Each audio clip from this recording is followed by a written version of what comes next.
from Fox 32 Chicago Sports, this is Chicago Sports Tonight. That was the game that had all of us up early, glued to our TVs. Team USA bringing home the gold. Welcome into Chicago Sports Tonight. I'm Tina Nguyen alongside Patrick Finley from the Sun-Times and Westwood One's Adam Abdalla. Thanks for joining us here on a very golden Sunday, I should say. The Winter Olympics is officially over. What will be your last impression from these Olympics? Patrick, I'll start with you. Probably what happened this morning, because I live in America and we were all pretty excited. It was very neat to be part of something that brought everybody together. And I think for a lot of reasons, there are days when you don't feel like all of America's together. Today, you did. And I think that's what I'm going to remember the most. And that's what sports does, right? It brings people together here, Adam. Yeah, and I think that's what is most important about this. I think that having this win happen as early as it did, like that's part of the story, right? Totally. Like, did you wake up? Where were you when this happened? I was watching part of the second period and third period at my daughter's soccer this morning, and like 1 out of every 3 parent had the game on their phone. So like that's part of the story. And then you're trying to make it home for overtime, and like part of that is the community of watching this. And it's not Miracle on Ice, but part of the story is where were you? And that's what you're gonna remember, is the game and how great the game was, but also like who you were with and where you were watching and waking up and how tired you are right now and all that kind of stuff.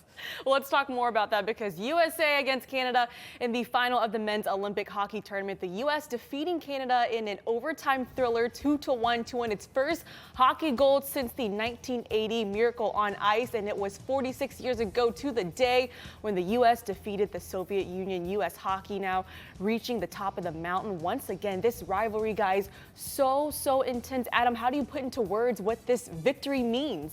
Well, it's the first time, obviously, since 1980, and the Canadians, they haven't won a Stanley Cup since the 90s either, so they officially hate us a lot now, like more than ever now. And the Olympics was the only thing that they had on the U.S., and now they don't even have that, and you saw it in their faces. Like, if that goal wouldn't have gone in, they had a breakaway on the other end because it's 3-on-3, and they had their chances, and it seemed like for most of the second and third period that Canada was on a power play for most of it. Like, that's how it felt. Like, they were dominating the second and third period. And to get that game, to get that gold medal, like, it just feels great as an American hockey player for them. And Canada should feel like they blew that game, like they lost that game. I mean, Canada outshot the U.S. 42-28 here. I feel like one of the things to watch in this game is how this will inspire just the next generation of men's and women's hockey players here. Patrick, how was this game an inspiration to our country overall? Well, I do think we need to note that you mentioned the Miracle on Ice. Russia didn't play in this Olympics. That's important. That is not, when we can sit there and say America's got the best Olympic team, that's true. I don't know whether the American hockey team's the best in the world. There's another country that didn't participate. But how can this be an inspiration?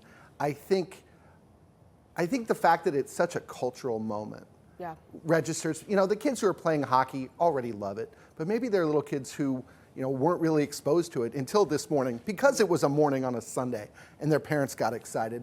And I think both men and women and girls and boys are probably going to benefit from this and probably be motivated to go play.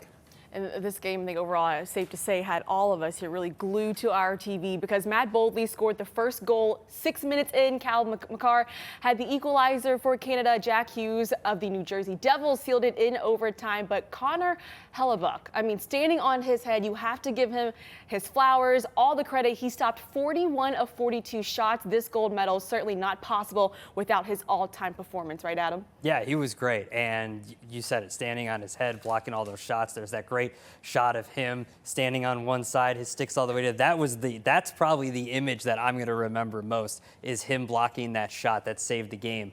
And you have to give him his credit, because I think besides the goal, obviously, from Hughes, he's the one that saved this and probably won this for Team USA today. He is a 5-time All-Star, 3-time Vezina Trophy winner, has also won the Hart Memorial Trophy as well. I mean, what a gutsy performance by him, Patrick. Well, and then you hear the players from Canada talking about, oh, well, we lost in 3-on-3. You tell me who the better team is.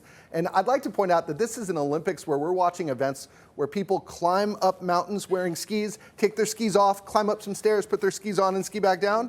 The 3-on-3 is nowhere near the hokiest thing that we've watched in the last 2 weeks. And I feel bad for I felt a lot worse for the Canadians before I heard some of that trash talk coming out. Let's put it that way. Well, this was U.S.'s third gold medal all time here. And one of the most beautiful things about sports is how it brings people together. The whole world watched this game today, and the entire world also saw Team USA in a touching move honoring the late Johnny Gaudreau, not only with his number 13 sweater, but also bringing his kids on the ice. Gaudreau passed away in 2024 when he was struck by a drunk driver. He was a beloved teammate to so many of the players on both teams here.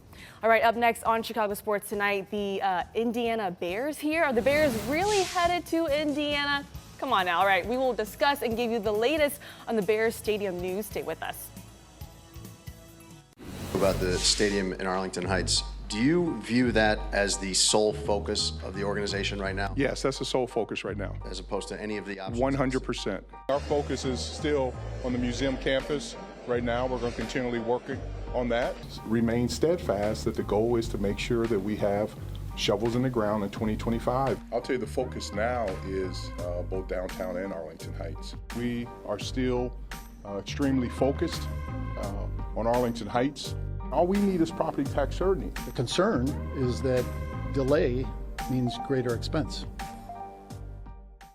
What an interesting dance this has been back here on CST. Tina, Patrick, Adam with you. This segment is brought to you by your Chicagoland Toyota dealers. Toyota, let's go places. And let's talk about the latest news on the Bears Stadium, because the pressure is on for Illinois lawmakers to make a better offer to the Chicago Bears. On Thursday, Indiana lawmakers voted on a bill that paves a way for the Bears to build a new, beautiful dome stadium in Hammond, Indiana. The Bears called this a, quote, meaningful step forward as they are now focused on Hammond. Now, Kevin Warren recently said they are still working with Illinois lawmakers. Patrick, I'm going to start with you. What matters more, keeping the team in Illinois or getting the best financial deal here? Yes, can I answer both? I don't know that George McCaskey wants to go to Indiana in a perfect world if everything is close to even. The question is, how close can Illinois get it to get the Bears to stay here? I think some of the panic you heard in fans this week is, it's part of the plan for the Bears. The Bears want to put pressure on the lawmakers here, and the way they do that is they hope that their fans are calling their representatives and pushing them. And it feels kind of ugly and dirty, but that's the negotiation right now.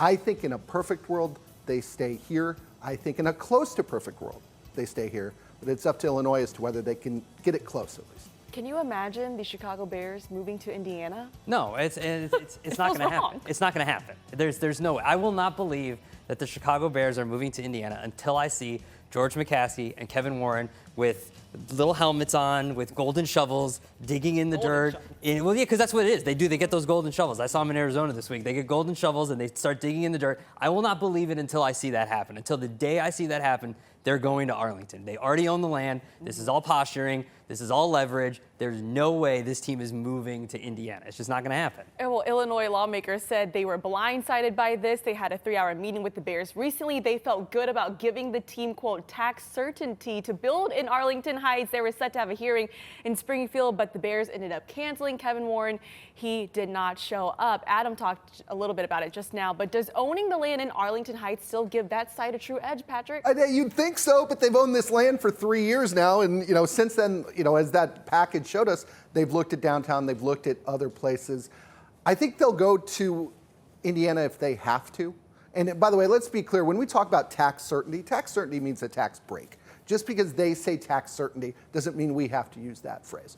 But what they want is to be able to cut the best deal that they can.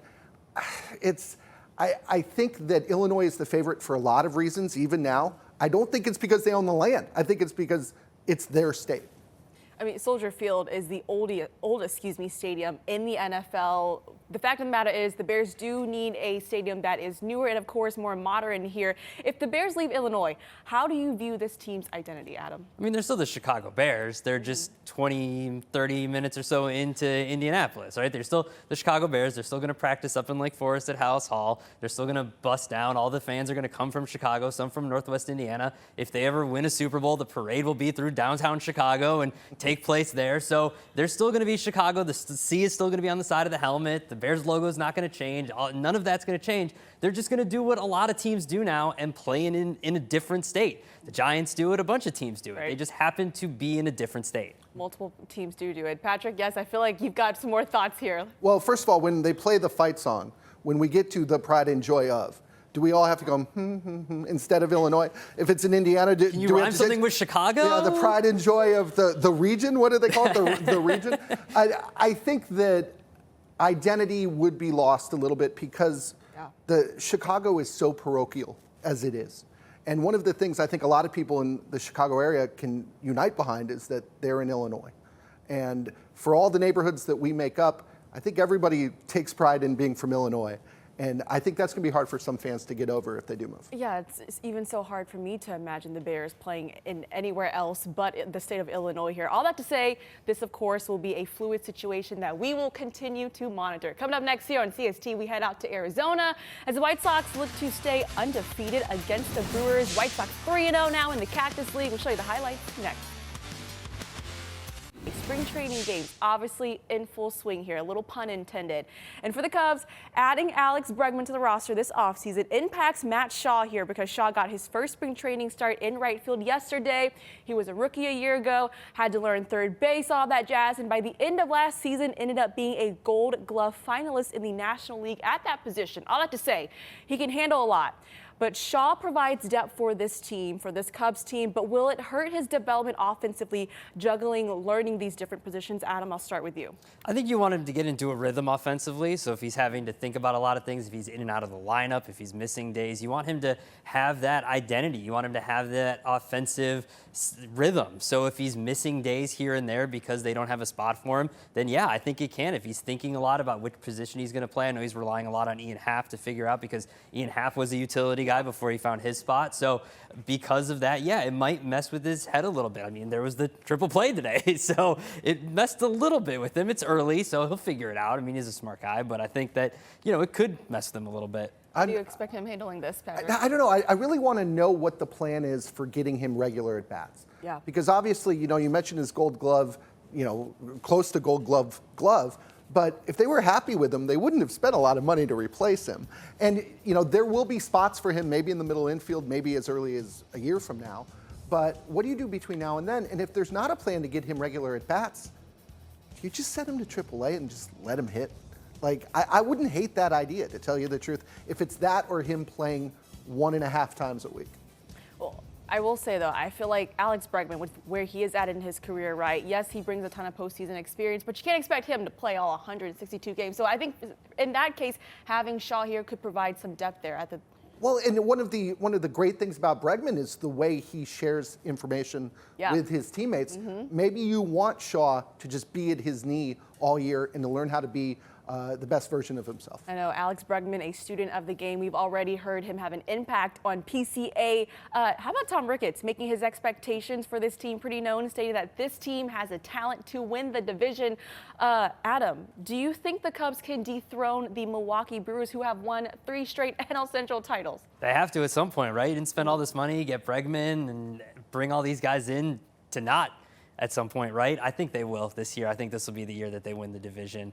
You bring in a guy like Bregman, assuming he can stay healthy for majority of the season, then yeah, I think this is the year their pitching can stay healthy for the majority of the season. They're really deep this year. They're starting 5. So yeah, I think this is the year that they do it. I'm done underestimating the Brewers, though. Every year you sit there, even like 2 years ago, you sit there going, on paper the Cubs could be better. And then, the Brewers run out all these 5'6" guys who, do nothing but hit and play great defense.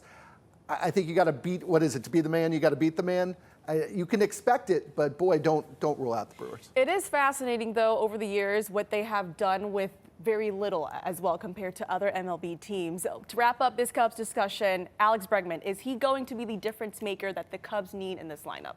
I think their pitching staff might be the difference maker. I think their rotation is going to be the difference maker. If all those guys can stay healthy, they've got a really strong rotation this year. And they've added Edward Cabrera here to that starting rotation. And Jed Hoyer was telling me Cabrera is someone that they've been enamored by for the last few seasons. Tried getting him last year, too, but he certainly adds some depth and really great experience to this rotation. Yeah, but he gets hurt a lot. And, I mean, that is the thing. I think if you could wave a magic wand over the Cubs this year and say, what is maybe your first wish? And it might be that Cabrera stays healthy and makes, a start every 5 or 6 days. If he can do that, boy, his stuff's really, really fun. And what is it? His fastball's like his 4th best pitch, and it's 98, 99. Yeah. I mean, he's got wonderful stuff. Health is going to be so important, as we saw last season. Injuries certainly hitting the starting rotation. Let's talk about the White Sox. They are 3-0 in the Cactus League, and Munetaka Murakami. I mean, that was the big name this offseason that they got. He was late, though, to his first spring training game on Friday because he got stuck in traffic on the way to Sloan Park down in Arizona. He got there 20 minutes before first pitch in his debut. 2 for 4, a 2-run double, a single, and a strikeout. Guys, Patrick, how comfortable has he looked? I want to see him not in the desert. I want to see him in a place where curveballs curve before I can make too many evaluations. But say this about spring training: good teams do great, or bad teams do great in spring training, and good teams usually do terrible in spring training. So right now it looks like things are going to form for both Chicago teams. How do you expect him to make his 2 for transition? 4, let him show up 20 minutes before every game, right? Why not? I mean, it's Chicago traffic. He's probably going to be late every game at this point. What did Joe Madden call it when he let players show up? Oh, it was something Leagues Day. Yeah. It was. Yes. Whatever it was. Yeah. All right, hey, still ahead here on CST. Caleb Williams making an appearance on Max Crosby podcast, The Rush. Was he sending a message? We'll dissect this one for you up next on CST.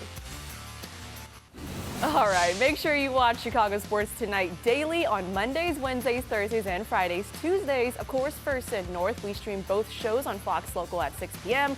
and then it airs on Fox Chicago right here at 9:30. You can also watch all of our extended interviews on our YouTube page at Fox 32 Chicago. By the way, we will be live at the NFL Combine in Indy all week long. Cassie Carlson is there. She's got a ton of great conversations, including one-on-ones with Ryan Poles and Ben Johnson. We're back to wrap up the show after this break.